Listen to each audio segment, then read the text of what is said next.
So, the United Nations, or UN, is an intergovernmental organisation founded in 1945 with the purpose of maintaining international peace and security, protecting human rights, delivering humanitarian aid, promoting sustainable development, and upholding international law. The UN therefore serves as a platform for the nations of the world to collect together and discuss policies and issues, and serves as a mediator of sorts between feuding nations, with the constant goal of de-escalating conflicts and protecting human lives, ultimately preventing any further global conflict. Now, the idea for this organisation was first introduced in the League of Nations, which at its peak supported 58 members, however ceased operations following the Second World War, largely due to its failure to stop the one thing it was made for. Following this devastation, the idea was reborn as a United Nations, which was founded by the five main victors of the war: the US, UK, USSR, China and France, along with 46 other nations. Since then, the UN has grown to include 193 member states who actively input and vote on policies and actions at the annual General Assembly, along with 2 observer states who are welcome at assemblies but unable to vote due to personal choice and lack of recognition.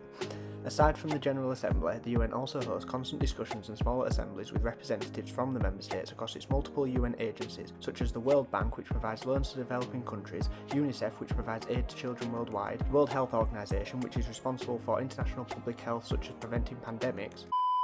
and the International Court of Justice, which does exactly what it says, along with the Security Council. Think of this like the inner circle of the UN, which consists of the 5 major founding nations that vote and discuss major world security issues and are charged with maintaining international peace and security, with each holding a permanent seat and having a veto vote, meaning any decisions must be unanimously agreed upon. Alongside the 5 permanent members, the Council also includes 10 other non-permanent members elected by the General Assembly for 2-year terms. However, these nations do not hold veto power within the Security Council sessions. At the top of the UN's internal structure is a singular leader known as the Secretary General, which is currently Antonio Guterres of Portugal. However, as an organisation created by the states of the world, the member states are effectively the leaders of the United Nations, as each member is so by choice, and the UN by design has no actual hard power over these countries and only holds power as long as the collective respects decisions and votes. Therefore, the UN has no military presence of its own and operates in conflicts through the use of UN peacekeepers who uphold the resolutions of the Security Council and are volunteer military personnel loaned to the UN by its member states, and whose objectives in any conflict are usually to protect civilians,